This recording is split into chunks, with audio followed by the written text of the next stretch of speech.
Hi friends, hello. నేను చిట్కా చెప్తానండి, మీకు నచ్చితే ఫాలో అవ్వండి.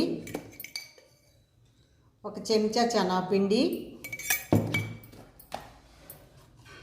అలాగే చెంచా పసుపు,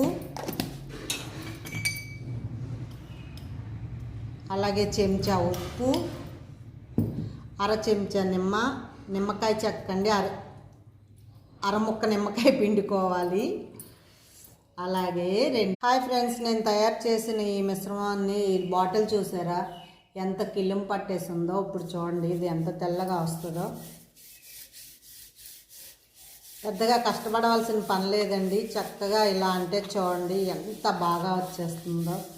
చాలా ఈజీగా మనం ఇలాంటివన్నీ క్లీన్ చేసుకోవచ్చండి.